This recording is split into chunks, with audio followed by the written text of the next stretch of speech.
निश्चित रूप से। प्रस्तुत है सच और झूठ के फैसले पर आधारित अकबर बीरबल की एक विस्तृत कहानी, लगभग 10,000 शब्दों में। सच और झूठ का फैसला। अध्याय 1, शहंशाह का दार्शनिक प्रश्न। आगरा के किले में दोपहर का सूरज अपनी सुनहरी किरणें दीवान-ए-आम के संगमरमरी फर्श पर बिखेर रहा था। हिंदुस्तान के शहंशाह जलालुद्दीन मोहम्मद अकबर अपने भव्य सिंहासन पर विराजमान थे, लेकिन उनका मन कहीं और था। आज दरबार की सामान्य कार्यवाही, जिसमें जागीरों के विवाद, करों की उगाही और प्रांतीय गवर्नरों की रिपोर्टें शामिल थीं, उन्हें अत्यंत नीरस लग रही थी। उनके मस्तिष्क में एक गहरा, दार्शनिक प्रश्न घूम रहा था, एक ऐसा प्रश्न जो सत्ता, शक्ति और साम्राज्य की सीमाओं से परे था। दरबार की कार्यवाही समाप्त होने पर जब सभी अमीर, उमरा और दरबारी जाने लगे, तो शहंशाह ने अपने सबसे प्रिय और बुद्धिमान सलाहकार बीरबल को रुकने का इशारा किया। बीरबल, जो अपनी हाजिर जवाबी और गहरी समझ के लिए प्रसिद्ध थे, शहंशाह के चेहरे पर चिंतन की लकीरें पढ़कर वहीं रुक गए। जब दीवान-ए-आम खाली हो गया और केवल कुछ विश्वसनीय अंगरक्षक दूर खड़े रह गए, तो अकबर अपने सिंहासन से उतरे और बीरबल के पास आकर टहलने लगे। बीरबल, शहंशाह ने एक गहरी सांस लेकर कहा, आज मेरे मन में एक अजीब सा सवाल कौंध रहा है। हम हर रोज इस दरबार में न्याय करते हैं। हम गवाहों को सुनते हैं, सबूतों को परखते हैं और सच और झूठ के बीच की महीन रेखा को पहचानने की कोशिश करते हैं। पर क्या हमने कभी सोचा है कि सच और झूठ वास्तव में है क्या? इनका असली स्वरूप क्या है? बीरबल ने मुस्कुराते हुए उत्तर दिया, आलमपनाह, यह तो एक अत्यंत गहरा प्रश्न है। सदियों से ऋषिमुनि और दार्शनिक इसी गुत्थी को सुलझाने में लगे हैं। अकबर रुके और बीरबल की आंखों में सीधे देखते हुए बोले, मैं दार्शनिक परिभाषाएं नहीं चाहता, बीरबल। मैं एक व्यावहारिक उत्तर चाहता हूं। मुझे बताओ, सच और झूठ के बीच कितना फासला है? इन्हें कैसे पहचाना जा सकता है? बीरबल अपनी चिरपरिचित मुस्कान के साथ बोले, जहां पनाह, सच और झूठ के बीच केवल 4 अंगुल का फासला है। अकबर हैरान रह गए। 4 अंगुल? यह कैसी पहेली है? इसे विस्तार से समझाओ। बीरबल ने अपनी उंगलियों को अपनी आंख और कान के बीच रखते हुए कहा, हुजूर, जो हम अपनी आंखों से देखते हैं, वह सच है। और जो हम अपने कानों से सुनते हैं, वह झूठ भी हो सकता है। आंखों और कानों के बीच यही 4 अंगुल का फासला है।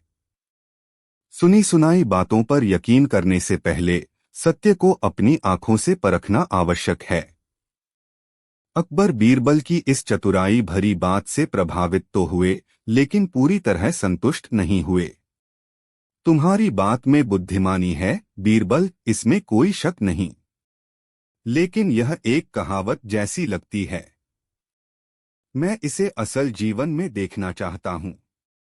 मैं चाहता हूं कि तुम मुझे एक ऐसे मामले के माध्यम से सच और झूठ का असली चेहरा दिखाओ, जहां झूठ इतना शक्तिशाली हो कि सच उसके सामने बौना लगने लगे, और फिर तुम्हारी बुद्धि उस झूठ के पर्दे को चीरकर सच को सूरज की तरह रोशन कर दे।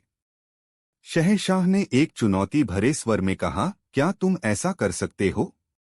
क्या तुम एक ऐसा मुकदमा मेरे सामने ला सकते हो और उसे इस तरह हल कर सकते हो कि सच और झूठ का अंतर दूध का दूध और पानी का पानी हो जाए? बीरबल ने अदब से सिर झुकाया। आलमपनाह, आपकी आज्ञा, सिर आंखों पर।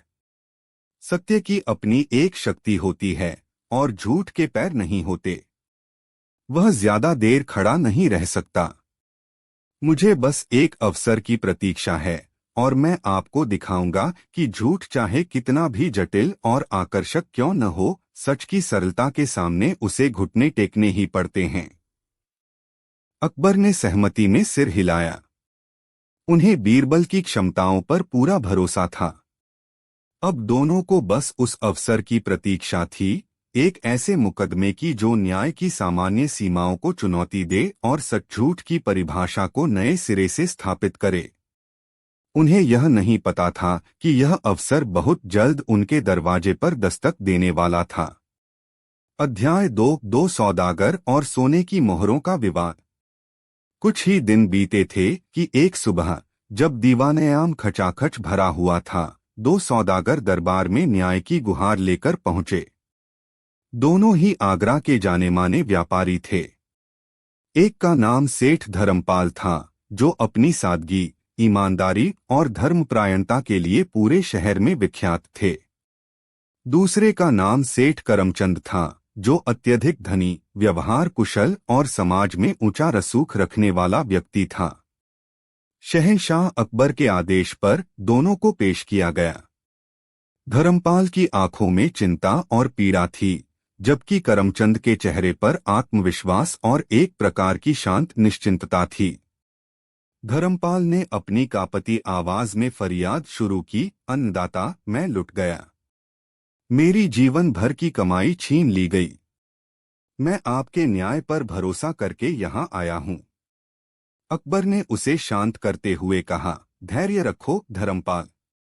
पूरी बात विस्तार से बताओ। तुम्हारे साथ किसने अन्याय किया है? धर्मपाल ने अपने सामने खड़े करमचंद की ओर इशारा करते हुए कहा, जहांपनाह, इस व्यक्ति ने। सेठ करमचंद ने मेरे साथ धोखा किया है। दरबार में कानाफूसी शुरू हो गई। करमचंद एक प्रतिष्ठित व्यक्ति था और उस पर ऐसा आरोप लगना बड़ी बात थी। धर्मपाल ने अपनी कहानी सुनाई, हुजूर, 6 महीने पहले मैं 4 धाम की तीर्थयात्रा पर जाने की तैयारी कर रहा था। मेरे पास मेरी पूरी जिंदगी की बचत 1000 सोने की अशर्फियों से भरी एक थैली थी। घर पर इतना सोना रखना असुरक्षित था और यात्रा पर ले जाना भी संभव नहीं था। सेठ करमचंद मेरे पुराने पड़ोसी और मित्र हैं। मैंने इन पर विश्वास करके वह अशर्फियों की थैली इन्हें इस वादे के साथ सौंपी कि जब मैं यात्रा से लौटूंगा तो यह मुझे सुरक्षित वापस कर देंगे। उसने अपनी धोती के छोर से पसीना पोंछते हुए आगे कहा, मैं कल ही यात्रा से लौटा हूँ। आज सुबह जब मैं इनके पास अपनी अमानत वापस लेने गया तो इन्होंने साफ इनकार कर दिया। यह कहते हैं कि इन्होंने मुझे मेरी थैली उसी दिन लौटा दी थी जिस दिन मैंने इन्हें दी थी। यह सरासर झूठ है जहांपना। इन्होंने मेरी गरीबी और मेरी भक्ति का फायदा उठाया है। अब अकबर ने करमचंद की ओर देखा। करमचंद, तुम्हारा इस आरोप पर क्या कहना है? करमचंद ने बड़ी शांति और शालीनता से सिर झुकाया और बोला, शहंशाह हिंद, धर्मपाल जो कह रहे हैं उसमें आधा सच और आधा झूठ है। इसका क्या मतलब? अकबर ने कड़क आवाज में पूछा। करमचंद बोला, यह सच है कि धर्मपाल 6 महीने पहले मेरे पास आए थे और उन्होंने मुझे सोने की अशर्फियों से भरी एक थैली दी थी। यह भी सच है कि उन्होंने इसे अमानत के तौर पर रखने को कहा था। लेकिन हुजूर, उसी शाम वह मेरे पास वापस आए और कहा कि उनके एक रिश्तेदार जो दिल्ली जा रहे हैं, वह उनके लिए यह धन सुरक्षित रख सकते हैं। उन्होंने मुझसे वह थैली वापस ले ली। मैंने उनकी अमानत उन्हें उसी दिन लौटा दी थी। अब 6 महीने बाद शायद इनकी नीयत में खोट आ गया है या शायद यह भूल गए हैं। मैं एक सम्मानित व्यापारी हूं हुजूर। मैं किसी की अमानत में खयानत करने के बारे में सोच भी नहीं सकता। अब मामला पूरी तरह से उलझ गया था। कोई गवाह नहीं था। लेन देन 2 व्यक्तियों के बीच अकेले में हुआ था। एक कह रहा था नहीं लौटाई, दूसरा कह रहा था लौटा दी। धर्मपाल की ईमानदारी की ख्याति थी, लेकिन करमचंद का सामाजिक कद भी बहुत ऊंचा था। अकबर ने दोनों से कई सवाल पूछे। धर्मपाल, जब तुमने थैली दी तो क्या किसी ने देखा था? नहीं जहांपनाह, हम उनके घर के अंदरूनी कमरे में अकेले थे। करमचंद, जब तुमने थैली लौटाई तो क्या कोई गवाह था? नहीं जहांपनाह, वह शाम को अकेले ही आए थे और अकेले ही थैली लेकर चले गए। अकबर ने गुस्से में कहा, तुम दोनों में से एक तो निश्चित रूप से झूठ बोल रहा है और दरबार में झूठ बोलने की सजा मौत है। सच सच बताओ, वरना अंजाम बहुत बुरा होगा। लेकिन दोनों अपनी अपनी बात पर अड़े रहे। धर्मपाल रो रो कर अपनी सच्चाई की कस्में खा रहा था और करमचंद शांत भाव से अपनी बेगुनाही का दावा कर रहा था। अकबर के लिए यह तय करना असंभव हो गया कि कौन सच्चा है और कौन झूठा। तभी उनकी नजर बीरबल पर पड़ी, जो शांत खड़े यह सब देख रहे थे। अकबर को अपना वह दार्शनिक प्रश्न और बीरबल को दी गई चुनौती याद आ गई। यह वही अवसर था, एक आदर्श मामला जहां झूठ ने सच के बराबर खड़े होने का दुस्साहस किया था। अकबर ने घोषणा की, यह एक जटिल मामला है। इसका फैसला तुरंत नहीं हो सकता। मैं इस मामले की जांच की जिम्मेदारी अपने सबसे योग्य मंत्री बीरबल को सौंपता हूं। बीरबल, तुम्हारे पास 7 दिन का समय है। इन 7 दिनों में तुम्हें सच और झूठ को अलग अलग करना होगा और असली अपराधी को मेरे सामने पेश करना होगा। बीरबल ने सिर झुकाकर आदेश स्वीकार किया। करमचंद के चेहरे पर एक हल्की, लगभग अदृश्य मुस्कान तैर गई। उसे लगा कि बिना सबूत और गवाह के दुनिया का कोई भी व्यक्ति उसका कुछ नहीं बिगाड़ सकता। वहीं धर्मपाल ने आशा भरी नजरों से बीरबल की ओर देखा। उसे बस बीरबल की बुद्धि पर ही भरोसा था। मुकदमा अब बीरबल के हाथों में था और इसके साथ ही सच और झूठ की वह परीक्षा भी शुरू हो गई थी, जिसका वादा उन्होंने शहंशाह से किया था। अध्याय 3, बीरबल की अनोखी जांच। बीरबल ने मामले को अपने हाथ में लेने के बाद दोनों सौदागरों को 7 दिन बाद दरबार में उपस्थित होने का आदेश देकर विदा कर दिया। अगले दिन बीरबल ने अपनी जांच पारंपरिक तरीके से शुरू नहीं की। उन्होंने न तो किसी से पूछताछ की, न ही किसी को धमकाया। उनका तरीका कहीं ज्यादा सूक्ष्म और मनोवैज्ञानिक था। सबसे पहले उन्होंने अपना वेश बदला। एक साधारण किसान का रूप धरकर वह उस मोहल्ले में पहुंचे जहां धर्मपाल और करमचंद रहते थे। उन्होंने लोगों से सामान्य बातचीत शुरू की, फसलों और बाजार के भाव पर चर्चा करते हुए धीरे धीरे बात दोनों सौदागरों पर ले आए। धर्मपाल के बारे में पूछने पर हर कोई उसकी तारीफ करता। सेठ धर्मपाल तो देवता समान आदमी हैं। उनकी जबान से निकली बात पत्थर की लकीर होती है। पिछले साल अकाल पड़ा था तो उन्होंने अपनी जमापूंजी से गरीबों के लिए लंगर चलवाया था, एक बूढ़ी औरत ने कहा। हाँ, वह कभी किसी को धोखा नहीं दे सकते। उनकी ईमानदारी की तो कस्में खाई जाती हैं, एक दुकानदार ने जोड़ा। इसके बाद बीरबल ने करमचंद के बारे में बात छेड़ी। लोगों की राय यहां मिलीजुली थी। सेठ करमचंद हैं तो बड़े आदमी, पैसा बहुत है उनके पास, दान पुण्य भी करते हैं, पर सब दिखावे के लिए, एक पान वाले ने मुंह बनाते हुए कहा। व्यवहार के बड़े मीठे हैं, पर उनकी मीठी बातों के पीछे क्या है कोई नहीं जानता। सुना है उनका बेटा बहुत खर्चीला है और उस पर जुए का बहुत कर्ज चढ़ गया है, एक पड़ोसी ने धीमी आवाज में बताया। यह जानकारी बीरबल के लिए एक महत्वपूर्ण सुराग थी। बेटे का कर्ज, यह एक मजबूत मकसद हो सकता था। 1000 अशर्फियां किसी का भी कर्ज चुकाने के लिए काफी थीं। अगले दिन बीरबल करमचंद के घर पहुंचे, इस बार अपने असली रूप में। करमचंद ने बड़ी आवभगत की। बीरबल ने कहा कि वह बस मामले के सिलसिले में कुछ सामान्य बातें करने आए हैं।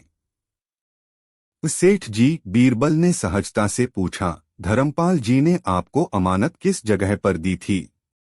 घर के बाहर या अंदर? मेरे घर के अंदर, दीवान खाने में, करमचंद ने तुरंत जवाब दिया। और जब वह वापस लेने आए तब? तब भी दीवान खाने में ही। हम यह थैली किस पेड़ के नीचे वापस की गई, ऐसा कुछ धर्मपाल कह रहे थे। बीरबल ने जानबूझकर एक गलत सवाल पूछा। करमचंद एक पल के लिए चौंका, फिर संभल कर बोला, पेड़ नहीं नहीं, घर के अंदर ही बात हुई थी। धर्मपाल शायद अब कहानी गढ़ रहे हैं। वैसे अगर किसी पेड़ की बात करनी ही हो तो हमारे घर के पास एक पुराना बरगद का पेड़ है। लोग अक्सर वहां बैठते हैं। हो सकता है वह उसी का जिक्र कर रहे हों। करमचंद का यह जवाब बीरबल के दिमाग में दर्ज हो गया। उसने खुद ही बरगद के पेड़ का जिक्र कर दिया था। बीरबल समझ गए कि झूठ बोलने वाला व्यक्ति हमेशा जरूरत से ज्यादा सफाई देता है और अपनी कहानी को मजबूत करने के लिए खुद ही काल्पनिक विवरण जोड़ता है। बीरबल ने उस बरगद के पेड़ को जाकर देखा। वह एक विशाल प्राचीन पेड़ था जिसका तना इतना मोटा था कि उसके अंदर एक बड़ा खोखला हिस्सा बना हुआ था जिसमें एक आदमी आसानी से छिप सकता था। बीरबल के चतुर मस्तिष्क में एक योजना आकार लेने लगी थी। जांच के चौथे दिन बीरबल धर्मपाल के घर गए। धर्मपाल चिंता में डूबे हुए थे। मंत्री जी, क्या कुछ पता चला? मैं सच कह रहा हूं। बीरबल ने उसे सांत्वना दी। धैर्य रखो सेठ। सत्य परेशान हो सकता है, पराजित नहीं। मुझे बस एक बात बताओ, जब तुमने करमचंद को थैली दी थी तो क्या तुमने उसे किसी चीज में लपेटा था? धर्मपाल ने याद करते हुए कहा, हाँ, मैंने उसे एक लाल रेशमी कपड़े में लपेटकर अपनी पत्नी की एक पुरानी लकड़ी की संदूकची में रखा था। बहुत, बीरबल ने कहा। यह जानकारी भी महत्वपूर्ण थी। अब बीरबल की योजना पूरी तरह तैयार थी। उन्होंने करमचंद को फिर से बुलवाया। सेठ करमचंद, मैंने धर्मपाल से बात की। वह अभी भी अपनी बात पर अड़ा हुआ है। मामला बहुत उलझ गया है। अब इसे कोई इंसान नहीं सुलझा सकता। अब हमें किसी दैवीय शक्ति की मदद लेनी होगी। करमचंद हैरान हुआ। दैवीय शक्ति? कैसी दैवीय शक्ति मंत्री जी? बीरबल ने गंभीर चेहरा बनाकर कहा, शहर के बाहर जो प्राचीन बरगद का पेड़ है, कहते हैं कि उसमें एक पवित्र आत्मा का वास है जो हमेशा सच बोलती है। हम कल सुबह शहंशाह और पूरे दरबार को लेकर वहां चलेंगे। हम उस पेड़ से पूछेंगे कि अमानत किसने ली। वह पेड़ दूध का दूध और पानी का पानी कर देगा। यह सुनकर करमचंद के चेहरे का रंग उड़ गया। लेकिन फिर उसने सोचा कि पेड़ भला कैसे बोल सकता है। यह जरूर बीरबल की कोई चाल है। शायद वह मुझे डराना चाहता है। उसने तुरंत आत्मविश्वास वापस पाया और बोला, मुझे मंजूर है मंत्री जी। मैं सच्चा हूं, मुझे किसी का डर नहीं। पेड़ क्या, भगवान भी मेरा कुछ नहीं बिगाड़ सकते। बीरबल उसकी आंखों में देखकर मुस्कुराए और बोले, ठीक है, तो कल सुबह तैयार रहना। करमचंद के जाने के बाद बीरबल ने अपने एक जासूस को उसके पीछे लगा दिया। जैसा बीरबल ने सोचा था वही हुआ। करमचंद सीधा अपने घर गया और अपने बेटे को बुलाया। बेटा, उसने घबराई हुई आवाज में कहा, कल हमारी इज्जत दांव पर लगी है। बीरबल सबको उस बरगद के पेड़ के पास ले जा रहा है, यह पूछने की सच कौन बोल रहा है। तुम्हें आज रात चुपके से जाकर उस पेड़ के खोखले तने में छिप जाना है। जब कल बीरबल पेड़ से सवाल पूछे तो तुम अंदर से आवाज बदलकर बोलना कि धर्मपाल झूठा है। करमचंद ने अशर्फियां लौटा दी थीं। समझ गए? उसके बेटे ने सहमति में सिर हिलाया। उसे अपने पिता को बचाने के लिए यह योजना सही लगी। यह पूरी बातचीत बीरबल के जासूस ने सुन ली और आकर बीरबल को बता दी। बीरबल मुस्कुराए। उनकी बिछाई बिसात पर मोहरे ठीक वैसे ही चल रहे थे जैसा उन्होंने सोचा था। झूठा व्यक्ति अपने ही झूठ के जाल में फंसने के लिए पहला कदम उठा चुका था। अध्याय 4 बोलता हुआ पेड़ और आग की परीक्षा। 7वें दिन की सुबह आगरा शहर में एक अजीब सी हलचल थी। हर किसी की जुबान पर बस बोलने वाले पेड़ की चर्चा थी। शहंशाह अकबर अपने प्रमुख दरबारियों और मंत्रियों के साथ एक भव्य जुलूस की शक्ल में शहर के बाहर उस विशाल बरगद के पेड़ की ओर बढ़ रहे थे। उनके पीछे पीछे हजारों की संख्या में आम नागरिक भी यह चमत्कार देखने के लिए चल पड़े थे। धर्मपाल और करमचंद भी जुलूस में शामिल थे। धर्मपाल का चेहरा पीला पड़ा हुआ था। उसे समझ नहीं आ रहा था कि एक पेड़ कैसे गवाही दे सकता है। वह बस भगवान से प्रार्थना कर रहा था। वहीं करमचंद ऊपर से शांत दिखने का नाटक कर रहा था, लेकिन अंदर से उसकी धड़कनें तेज थीं। उसे उम्मीद थी कि उसका बेटा पेड़ के अंदर सुरक्षित पहुंच गया होगा और योजना के अनुसार ही काम करेगा। नियत स्थान पर पहुंचकर सब लोग रुक गए। वह बरगद का पेड़ अपनी विशाल शाखाएं फैलाए एक मौन ऋषि की तरह खड़ा था।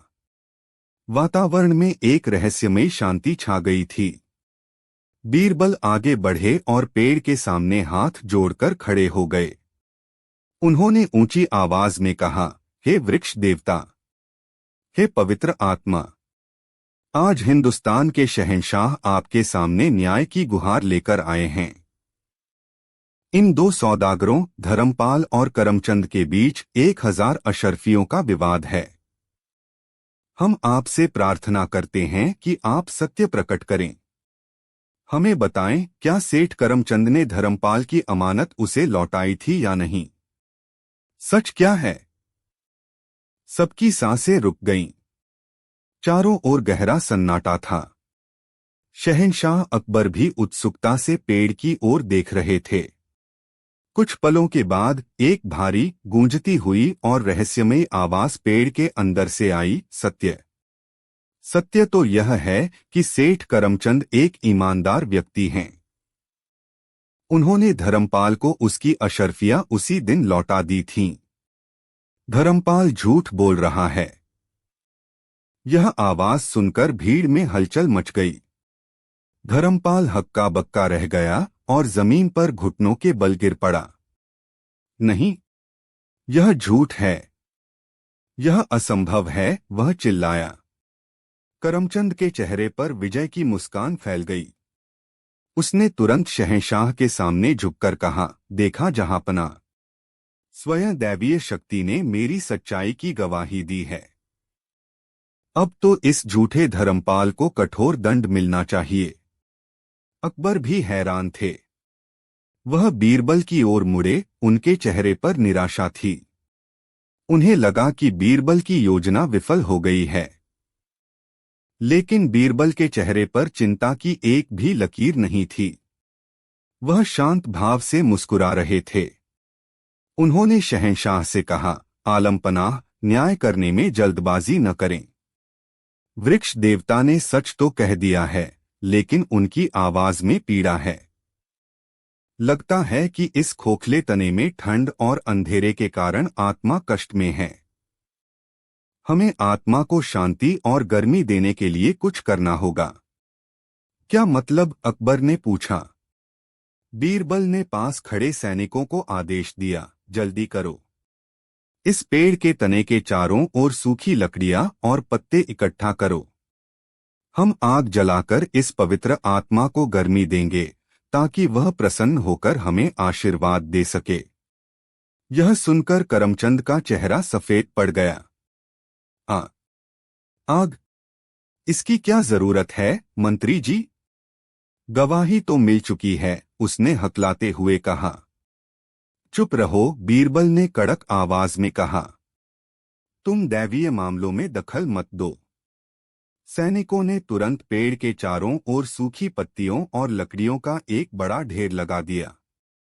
जैसे ही एक सैनिक ने मशाल आगे बढ़ाई, करमचंद की चीख निकल गई, नहीं, रुको, ऐसा मत करो। लेकिन बीरबल ने इशारा कर दिया। सैनिक ने लकड़ियों में आग लगा दी। आग तुरंत भभक उठी और धुआं पेड़ के खोखले तने के अंदर भरने लगा। अभी कुछ ही पल बीते थे कि पेड़ के अंदर से खांसने और चीखने की आवाजें आने लगीं। बचाओ! मुझे बाहर निकालो! मैं मर जाऊंगा! धुआं, आग और फिर धुएं और कालिक से सना हुआ, खांसता और हांफता हुआ एक नौजवान पेड़ के खोखले हिस्से से बाहर कूद पड़ा। वह कोई और नहीं बल्कि सेठ करमचंद का बेटा था। सारा भेद खुल चुका था। भीड़ स्तब्ध रह गई। शहंशाह अकबर का मुंह आश्चर्य से खुला रह गया। करमचंद ने जैसे ही अपने बेटे को इस हालत में देखा, वह समझ गया कि उसका खेल खत्म हो चुका है। वह जमीन पर गिर पड़ा और शहंशाह के पैरों में पड़कर रोने लगा। मुझे माफ कर दीजिए जहांपनाह, मुझसे गलती हो गई। लालच ने मेरी अक्ल पर पर्दा डाल दिया था। धर्मपाल सच कह रहा है। अशर्फियों की थैली मेरे ही पास है। मैंने ही अपने बेटे को पेड़ में छिपकर झूठ बोलने को कहा था। सच जो अब तक झूठ के भारी पर्दे के पीछे छिपा था, आग और धुएं के साथ सबके सामने प्रकट हो चुका था। बीरबल ने एक बार फिर अपनी बुद्धि से एक असंभव लगने वाले मामले को सुलझा दिया था। अध्याय 5 सच और झूठ का असली फासला। दरबार वापस आगरा के किले में लगा। माहौल अब पूरी तरह बदल चुका था। करमचंद और उसका बेटा दोनों जंजीरों में जकड़े हुए सिर झुकाए खड़े थे। धर्मपाल के चेहरे पर आंसू थे, लेकिन यह खुशी और न्याय मिलने के आंसू थे। बीरबल ने सैनिकों को भेजकर करमचंद के घर से वह लाल रेशमी कपड़े में लिपटी लकड़ी की संदूकची भी बरामद कर ली थी, जिसमें 1000 सोने की अशर्फियां मौजूद थीं। शहंशाह अकबर अपने सिंहासन पर बैठे थे और उनकी आंखों में बीरबल के लिए असीम प्रशंसा थी। उन्होंने बीरबल की ओर देखकर कहा, बीरबल, आज तुमने सिर्फ एक मुकदमा नहीं सुलझाया, बल्कि मेरे उस दार्शनिक प्रश्न का एक जीवंत उत्तर दिया है। तुमने साबित कर दिया कि झूठ के पैर नहीं होते। लेकिन मैं तुम्हारे मस्तिष्क की गहराई को समझना चाहता हूं। मुझे बताओ, तुम्हें यह कैसे पता चला कि करमचंद झूठ बोल रहा है और उसने यह पूरी साजिश रची है? बीरबल ने अदब से झुककर कहना शुरू किया, आलमपनाह, यह सब आपके ही मार्गदर्शन का परिणाम है। जब यह मामला पहली बार आया तो मेरे मन में भी संदेह था, लेकिन मैंने कुछ बातों पर गौर किया। पहली बात, बीरबल ने अपनी उंगली उठाते हुए कहा, धर्मपाल की कहानी शुरू से अंत तक एक जैसी थी। वह सरल थी, सीधी थी। उसमें कोई अतिरिक्त विवरण नहीं था। सच हमेशा सरल होता है, हुजूर। उसे किसी सहारे की जरूरत नहीं होती। वह अपने आप में पूर्ण होता है। दूसरी ओर करमचंद की कहानी में बनावट थी। उसने जरूरत से ज्यादा सफाई दी। जब मैंने उससे पेड़ के बारे में एक झूठा सवाल पूछा, तो उसने तुरंत उस बरगद के पेड़ का जिक्र कर दिया, जैसे वह पहले से ही कोई कहानी तैयार करके बैठा हो। झूठ को हमेशा सहारे की जरूरत पड़ती है। एक झूठ को छिपाने के लिए 100 और झूठ बोलने पड़ते हैं। करमचंद अपनी कहानी को मजबूत बनाने के लिए काल्पनिक विवरण जोड़ता गया, और यही उसकी पहली गलती थी। तीसरा और सबसे महत्वपूर्ण सुराग था मकसद। मुझे पता चला कि करमचंद के बेटे पर जुए का भारी कर्ज है। 1000 अशर्फियां उस कर्ज को चुकाने के लिए एक बहुत बड़ा प्रलोभन थीं। जबकि धर्मपाल को झूठ बोलने का कोई मकसद नजर नहीं आ रहा था। वह एक संतुष्ट और ईमानदार व्यक्ति था। इन सब सुरागों को जोड़कर मैं लगभग निश्चित हो गया था कि झूठा कौन है। बोलने वाले पेड़ की योजना मैंने सिर्फ करमचंद के झूठ को उसी के मुंह से कबूलवाने के लिए बनाई थी। मुझे विश्वास था कि वह अपनी झूठी कहानी को साबित करने के लिए पेड़ में किसी को छिपाने की कोशिश जरूर करेगा। और जब कोई व्यक्ति झूठ के सहारे खड़ा होता है तो उसे एक छोटे से धक्के से गिराया जा सकता है।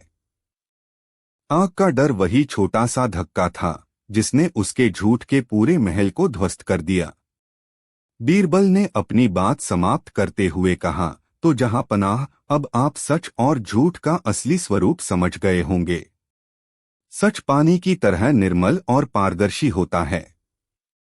आप उसे कितना भी गंदा करने की कोशिश करें, अंत में मैल नीचे बैठ जाता है और पानी साफ हो जाता है। और झूठ उस दलदल की तरह है जिसमें इंसान जितना निकलने की कोशिश करता है उतना ही धंसता चला जाता है। शहंशाह अकबर अपनी जगह से उठ खड़े हुए। उन्होंने बीरबल के कंधे पर हाथ रखा। बीरबल, तुम सिर्फ मेरे मंत्री नहीं, मेरे गुरु भी हो।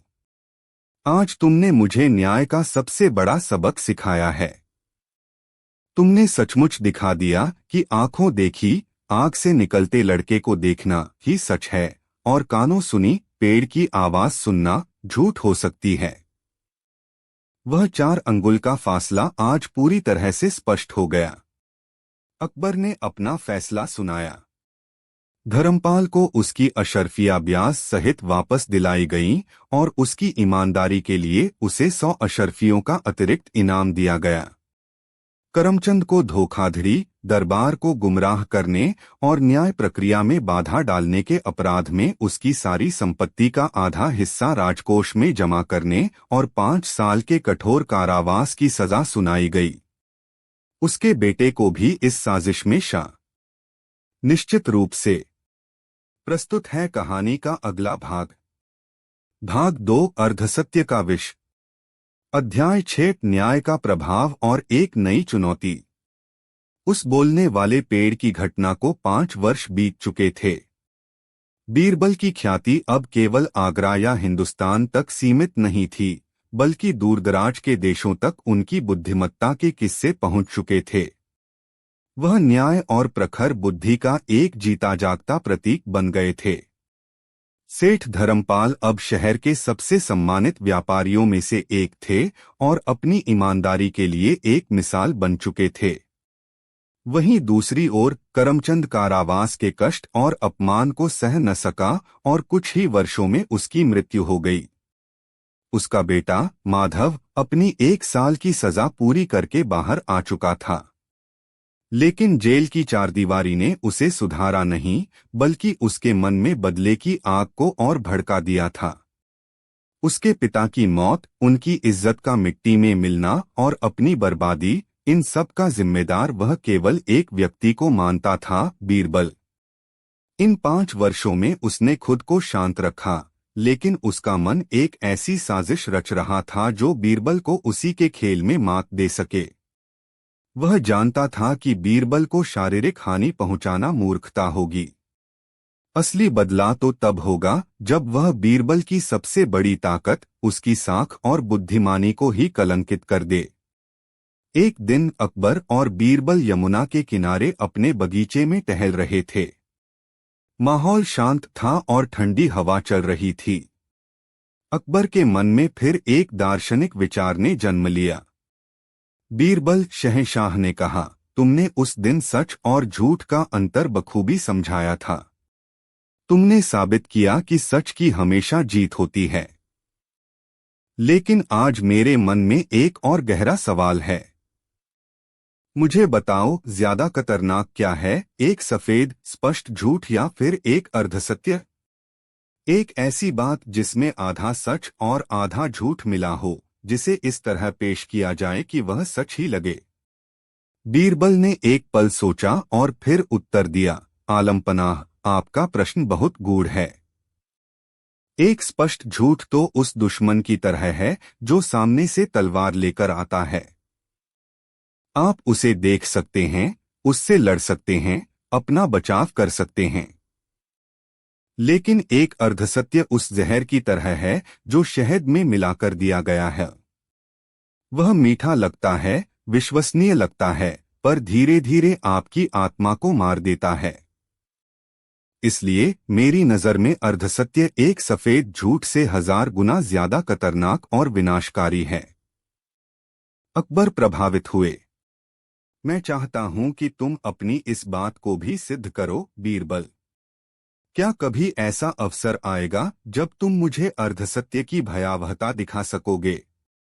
बीरबल ने मुस्कुराते हुए कहा, जहां पनाह, मैं अवसर की तलाश नहीं करता। अवसर खुद-ब-खुद उपस्थित हो जाते हैं जब झूठ और साजिश अपनी हदें पार करने लगते हैं। और मुझे लगता है वह अवसर बहुत दूर नहीं है।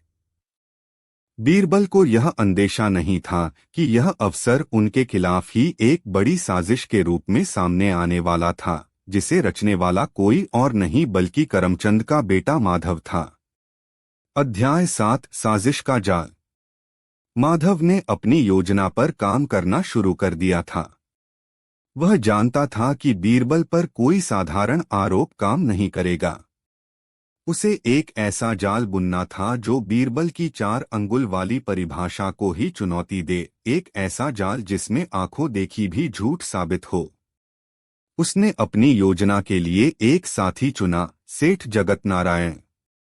जगत नारायण आगरा का एक बेहद अमीर लेकिन लालची जौहरी था। कुछ साल पहले उसका एक जमीनी विवाद दरबार में आया था। जगत नारायण ने झूठे दस्तावेज पेश किए थे, लेकिन बीरबल ने अपनी चतुराई से उसकी चोरी पकड़ ली थी और फैसला उसके खिलाफ गया था। उस दिन से जगत नारायण मन ही मन बीरबल से नफरत करता था और मौके की तलाश में था। माधव भेष बदलकर जगत नारायण से मिला। सेठ जी, उसने कहा, मैं जानता हूं कि आप मंत्री बीरबल से खुश नहीं हैं। मैं भी उसका दुश्मन हूं। अगर हम दोनों मिल जाएं, तो हम उसे शहंशाह की नजरों से ऐसा गिरा सकते हैं कि वह फिर कभी उठ नहीं पाएगा। जगत नारायण की आंखों में चमक आ गई। कैसे? उस बीरबल को फंसाना बच्चों का खेल नहीं। माधव ने अपनी पूरी योजना उसके सामने रखी। हम बीरबल पर रिश्वत लेने का आरोप लगाएंगे। यह एक ऐसा आरोप है जो उसकी ईमानदारी की नींव पर सीधा प्रहार करेगा। लेकिन वह कभी रिश्वत नहीं लेता, जगत नारायण ने कहा। और बिना सबूत के शहंशाह हमारी बात नहीं मानेंगे। सबूत हम बनाएंगे, माधव ने रहस्यमय ढंग से मुस्कुराते हुए कहा। सबूत ऐसा होगा जिसे देखकर शहंशाह भी धोखा खा जाएंगे। माधव ने योजना समझाई। जगत नारायण के पास दक्षिण से आए 2 एक जैसे बेशकीमती हीरे थे। वे इतने समान थे कि उनमें अंतर करना लगभग असंभव था। योजना यह थी कि जगत नारायण दरबार में जाकर बीरबल पर यह आरोप लगाएगा कि बीरबल ने उसका एक मामला सुलझाने के लिए उससे एक हीरा रिश्वत में मांगा था। जब बीरबल इनकार करेगा, तो माधव का एक आदमी जो बीरबल के घर के पास ही रहता था, यह गवाही देगा कि उसने बीरबल के नौकर को जगत नारायण के आदमी से रात के अंधेरे में एक छोटी पोटली लेते हुए देखा था। और फिर सबसे बड़ा सबूत, वैसा ही एक हीरा बीरबल के घर के बगीचे से बरामद किया जाएगा। जगत नारायण योजना की गहराई समझकर कांप गया। यह एक अचूक योजना थी। इसमें गवाह था, आंखों देखी, सबूत था, हीरा, और मकसद था जगत नारायण का मामला।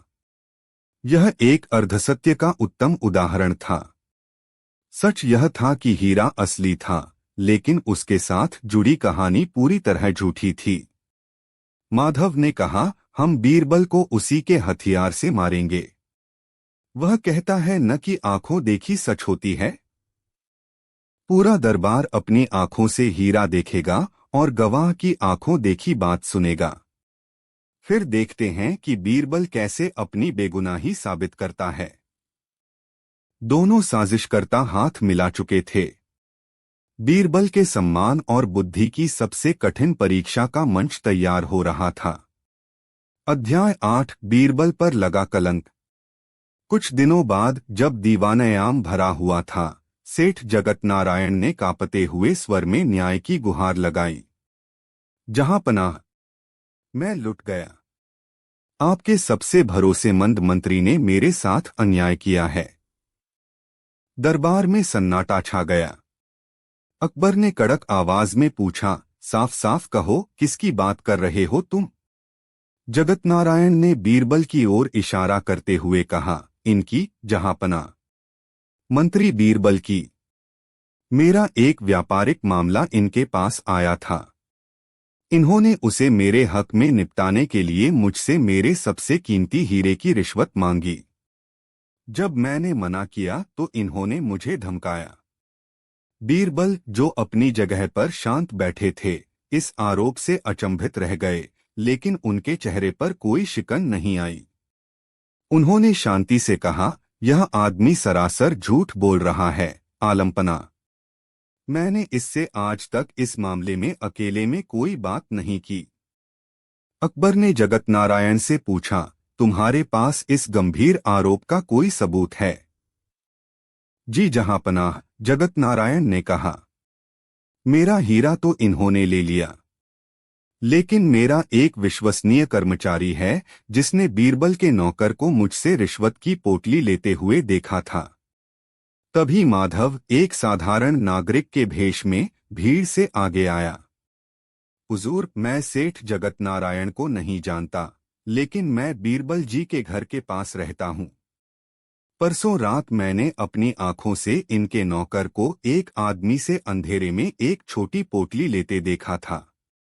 मुझे शक हुआ, पर मैं मंत्री जी के डर से कुछ बोल न सका। अब दरबार में कानाफूसी बढ़ गई। एक प्रतिष्ठित जौहरी का आरोप और एक आंखों देखे गवाह ने मामले को संगीन बना दिया था। माधव ने अपना आखिरी दांव चला। हुजूर, मुझे पक्का यकीन है कि वह कीमती चीज अभी भी मंत्री जी के घर में ही कहीं छिपाई गई होगी। अगर आप तलाशी का हुक्म दें तो सच सामने आ जाएगा। अकबर एक दुविधा में पड़ गए। उन्हें बीरबल पर पूरा भरोसा था, लेकिन न्याय का तकाजा था कि आरोप की जांच हो। भारी मन से उन्होंने अपने सबसे विश्वसनीय अंगरक्षकों को बीरबल के घर की तलाशी लेने का आदेश दिया। बीरबल ने शांत भाव से इसकी सहमति दे दी। कुछ ही घंटों में अंगरक्षक वापस लौटे। उनके हाथ में एक मखमली थैली थी। जब उन्होंने उसे खोला तो उसमें से एक हीरा निकला, जो सूरज की रोशनी में हजारों सितारों की तरह चमक रहा था। अब तो जैसे पूरे दरबार पर बिजली गिर गई। सबूत बीरबल के खिलाफ था। हीरा उनके घर से मिला था। गवाह मौजूद था। आरोप लगाने वाला एक सम्मानित सेठ था। बीरबल के दुश्मन मन ही मन जश्न मना रहे थे। अकबर का चेहरा दुख और गुस्से से लाल हो गया। उन्हें अपनी आंखों पर विश्वास नहीं हो रहा था। बीरबल, यह क्या है? क्या यह सच है? बीरबल ने सिर झुकाकर कहा, जहांपनाह, यह हीरा मेरा नहीं है और न ही मैंने इसे कभी लिया है। यह एक गहरी साजिश है। लेकिन इस बार उनकी बात में वह वजन नहीं था। सबूत उनके खिलाफ चीख चीख कर गवाही दे रहे थे। अकबर ने भारी मन से फैसला सुनाया, जब तक इस मामले की सच्चाई पूरी तरह सामने नहीं आ जाती, बीरबल को मंत्री पद से हटाया जाता है और उन्हें उनके घर में ही नजरबंद रखा जाएगा। इतिहास में पहली बार बीरबल कटघरे में खड़े थे और उन पर लगा कलंक इतना गहरा था कि उसे धो पाना लगभग असंभव लग रहा था। अर्धसत्य का विष अपना काम कर चुका था। अध्याय 9, अंधेरे में सच की किरण। नजरबंदी के दिन बीरबल के लिए अत्यंत कठिन थे। वह बाहरी दुनिया से कट चुके थे, लेकिन उनका दिमाग पहले से भी ज्यादा तेजी से चल रहा था। वह जानते थे कि यह कोई सामान्य आरोप नहीं है। यह एक बहुत ही सोची समझी साजिश है, जिसे किसी ऐसे व्यक्ति ने रचा है जो उनकी सोच को, उनके तरीकों को अच्छी तरह समझता है। उन्होंने घटनाक्रम को अपने मन में दोहराया। जगत नारायण, वह बीरबल से नफरत करता था, यह जगजाहिर था। लेकिन वह इतना शातिर नहीं था कि अकेले ऐसी योजना बना सके। उसके पीछे कोई और था। वह गवाह कौन था? एक अनजान चेहरा। और फिर उनके दिमाग में करमचंद और उसका बेटा माधव कौन था? बदला, यह शब्द उनके मस्तिष्क में गूंज गया। एक पिता के अपमान का बदला लेने के लिए एक बेटा किसी भी हद तक जा सकता है। बीरबल को पता था कि इस जाल को काटने के लिए उन्हें बाहर की मदद चाहिए। उन्होंने अपने सबसे वफादार नौकर राम भरोसे को बुलाया। राम भरोसे पीढ़ियों से उनके परिवार की सेवा कर रहा था और बीरबल के लिए अपनी जान भी दे सकता था। राम भरोसे, बीरबल ने धीमी आवाज में कहा, मेरी इज्जत और शायद जिंदगी भी दांव पर है।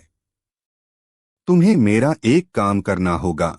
उन्होंने राम भरोसे को पूरी साजिश की अपनी थ्योरी समझाई और उसे 2 काम सौंपे। पहला, उस गवाह पर नजर रखना जो भेष बदलकर आया था।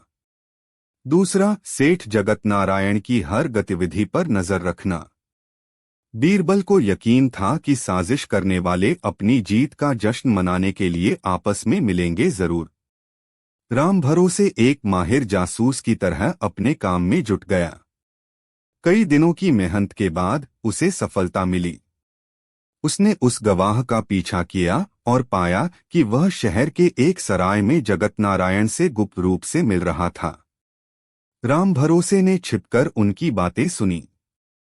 वह गवाह कोई और नहीं बल्कि माधव ही था, जिसने अपना हुलिया बदल रखा था।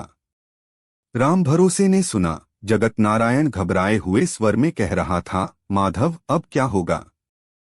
शहंशाह ने जांच का आदेश दिया है। अगर हम पकड़े गए?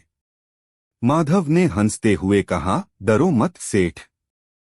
हमारा सबूत इतना पक्का है कि खुद बीरबल भी उसे झुठला नहीं सकता। हमने उसकी आंखों देखी वाली कहावत को ही उसके खिलाफ इस्तेमाल किया है।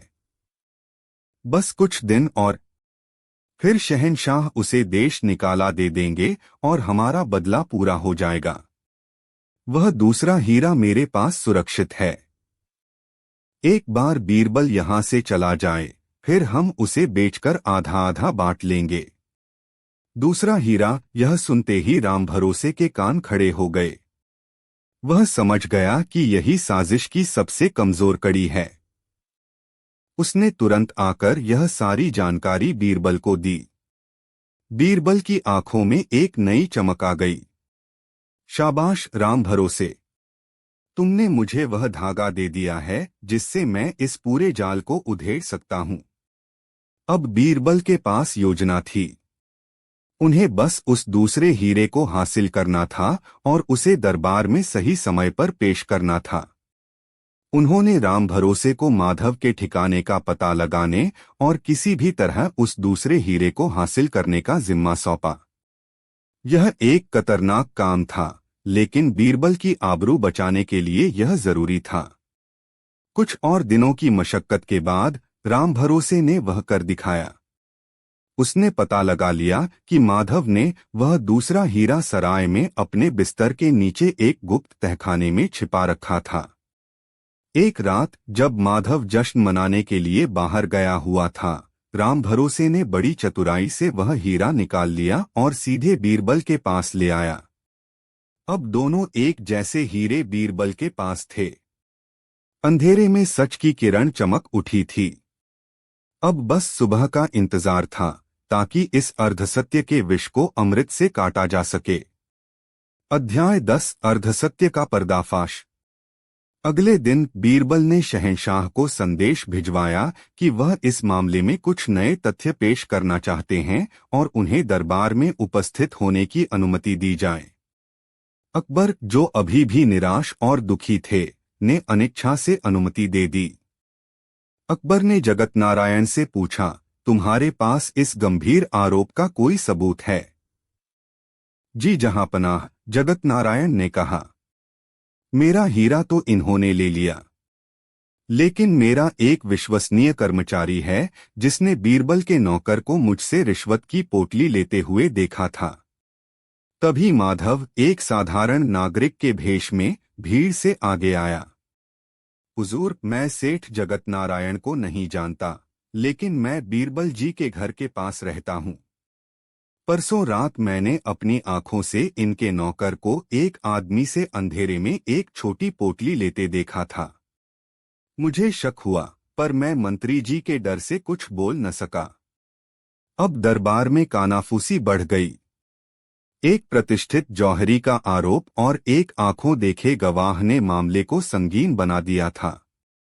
माधव ने अपना आखिरी दाव चला। हुजूर, मुझे पक्का यकीन है कि वह कीमती चीज अभी भी मंत्री जी के घर में ही कहीं छिपाई गई होगी। अगर आप तलाशी का हुक्म दें तो सच सामने आ जाएगा। अकबर एक दुविधा में पड़ गए। उन्हें बीरबल पर पूरा भरोसा था, लेकिन न्याय का तकाजा था कि आरोप की जांच हो। भारी मन से उन्होंने अपने सबसे विश्वसनीय अंगरक्षकों को बीरबल के घर की तलाशी लेने का आदेश दिया। बीरबल ने शांत भाव से इसकी सहमति दे दी। कुछ ही घंटों में अंगरक्षक वापस लौटे। उनके हाथ में एक मखमली थैली थी। जब उन्होंने उसे खोला तो उसमें से एक हीरा निकला, जो सूरज की रोशनी में हजारों सितारों की तरह चमक रहा था। अब तो जैसे पूरे दरबार पर बिजली गिर गई। सबूत बीरबल के खिलाफ था। हीरा उनके घर से मिला था। गवाह मौजूद था। आरोप लगाने वाला एक सम्मानित सेठ था। बीरबल के दुश्मन मन ही मन जश्न मना रहे थे। अकबर का चेहरा दुख और गुस्से से लाल हो गया। उन्हें अपनी आंखों पर विश्वास नहीं हो रहा था। बीरबल, यह क्या है? क्या यह सच है? बीरबल ने सिर झुकाकर कहा, जहांपनाह, यह हीरा मेरा नहीं है और न ही मैंने इसे कभी लिया है। यह एक गहरी साजिश है। लेकिन इस बार उनकी बात में वह वजन नहीं था। सबूत उनके खिलाफ चीख चीख कर गवाही दे रहे थे। अकबर ने भारी मन से फैसला सुनाया, जब तक इस मामले की सच्चाई पूरी तरह सामने नहीं आ जाती, बीरबल को मंत्री पद से हटाया जाता है और उन्हें उनके घर में ही नजरबंद रखा जाएगा। इतिहास में पहली बार बीरबल कटघरे में खड़े थे और उन पर लगा कलंक इतना गहरा था कि उसे धो पाना लगभग असंभव लग रहा था। अर्धसत्य का विष अपना काम कर चुका था। अध्याय 9, अंधेरे में सच की किरण। नजरबंदी के दिन बीरबल के लिए अत्यंत कठिन थे। वह बाहरी दुनिया से कट चुके थे, लेकिन उनका दिमाग पहले से भी ज्यादा तेजी से चल रहा था। वह जानते थे कि यह कोई सामान्य आरोप नहीं है। यह एक बहुत ही सोची समझी साजिश है, जिसे किसी ऐसे व्यक्ति ने रचा है जो उनकी सोच को, उनके तरीकों को अच्छी तरह समझता है। उन्होंने घटनाक्रम को अपने मन में दोहराया। जगत नारायण, वह बीरबल से नफरत करता था, यह जगजाहिर था। लेकिन वह इतना शातिर नहीं था कि अकेले ऐसी योजना बना सके। उसके पीछे कोई और था। वह गवाह कौन था? एक अनजान चेहरा। और फिर उनके दिमाग में करमचंद और उसका बेटा माधव कौन था?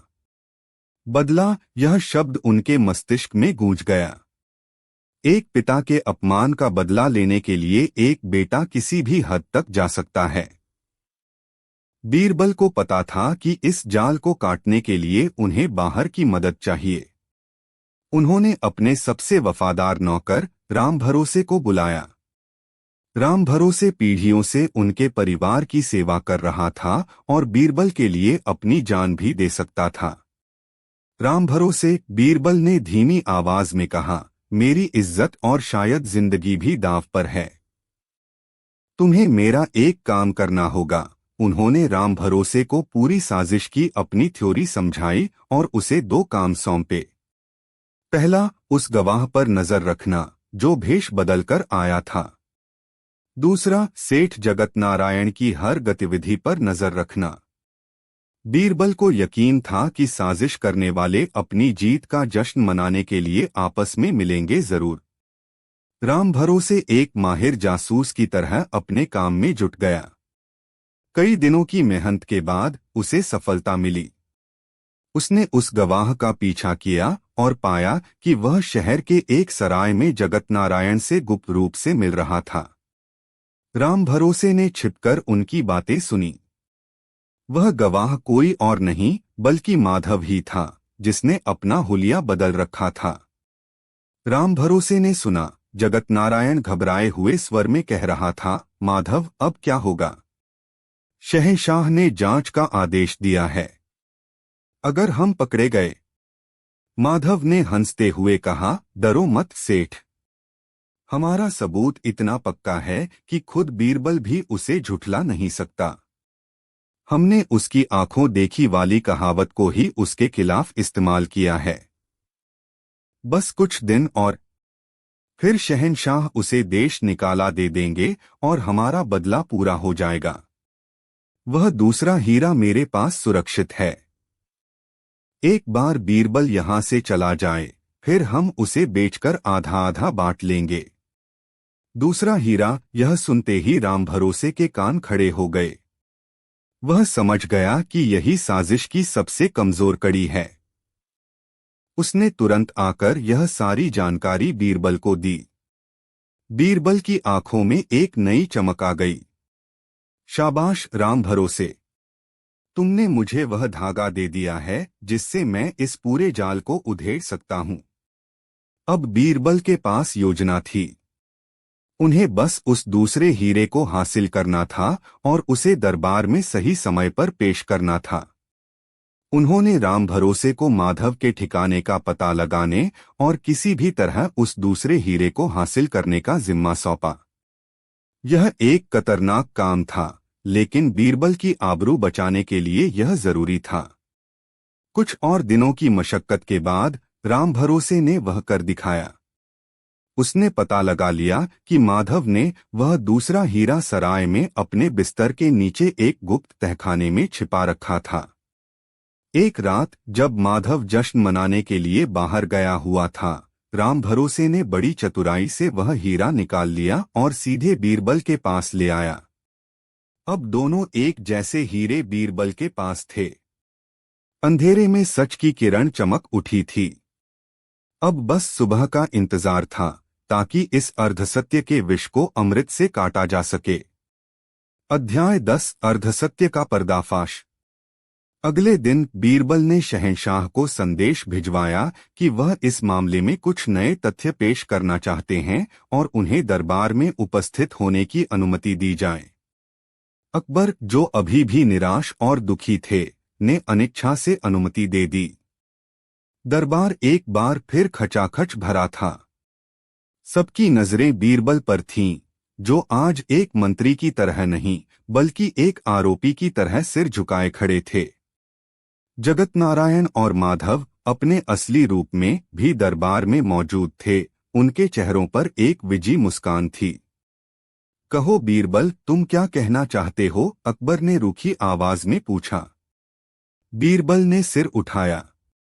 जहां पनाह, मैं अपनी बेगुनाही साबित करने के लिए कोई दलील नहीं दूंगा। मैं बस सेठ जगत नारायण से कुछ सवाल पूछना चाहता हूं। अकबर ने अनुमति दी। बीरबल जगत नारायण की ओर मुड़े। इस सेठ जी, आपने मुझ पर आपका एक बेशकीमती हीरा रिश्वत में लेने का आरोप लगाया है। क्या आप दरबार को उस हीरे के बारे में कुछ बता सकते हैं? वह कैसा दिखता है? जगत नारायण ने आत्मविश्वास से कहा, क्यों नहीं। वह दक्षिण भारत की खान से निकला एक नायाब हीरा है। 50 रत्ती का, बिल्कुल तराशा हुआ, और उसकी चमक के आगे चांद भी फीका पड़ जाए। वैसा हीरा पूरे हिंदुस्तान में दूसरा नहीं है। वह अनमोल है, उसने दूसरा नहीं है शब्द पर विशेष जोर दिया। बिल्कुल ठीक, बीरबल ने कहा।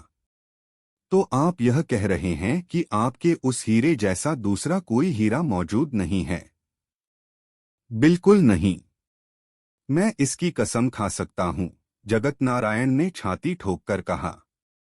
माधव मन ही मन मुस्कुरा रहा था।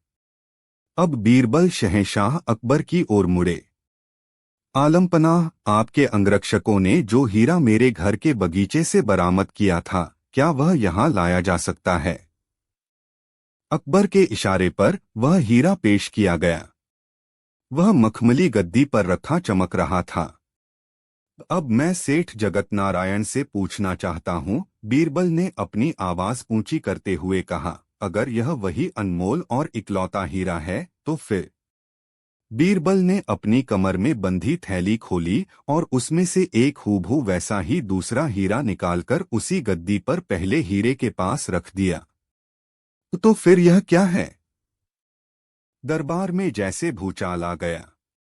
दोनों हीरे अगल-बगल रखे थे और उनमें रत्ती भर का भी फर्क बता पाना नामुमकिन था। वे जुड़वा भाइयों की तरह लग रहे थे। जगत नारायण का चेहरा पीला पड़ गया, जैसे किसी ने उसका सारा खून निचोड़ लिया हो। माधव हक्का बक्का खड़ा रह गया। उसकी अचूक योजना, जो इस बात पर टिकी थी कि हीरा इकलौता है, एक ही झटके में ध्वस्त हो गई थी। बीरबल ने गरजकर कहा, बोलो सेठ जगत नारायण, अगर तुम्हारा हीरा इकलौता था तो यह दूसरा कहाँ से आया? सच तो यह है कि यह दोनों ही हीरे तुम्हारे हैं। तुमने और तुम्हारे इस साथी करमचंद के बेटे माधव ने मुझे फंसाने के लिए यह साजिश रची। तुमने एक हीरा मेरे बगीचे में छिपवा दिया और दूसरा अपने पास रख लिया, ताकि मेरे बदनाम होने के बाद तुम दोनों उसे बेचकर पैसा कमा सको। माधव और जगत नारायण के पैरों तले जमीन खिसक गई। उनका भेद पूरी तरह खुल चुका था। अकबर, जो अब तक की सबसे बड़ी पहेली देख रहे थे, का चेहरा क्रोध से तमतमा उठा। उन्होंने तुरंत सैनिकों को उन दोनों को गिरफ्तार करने का आदेश दिया। गिरफ्तारी के बाद दोनों ने अपना गुनाह कबूल कर लिया।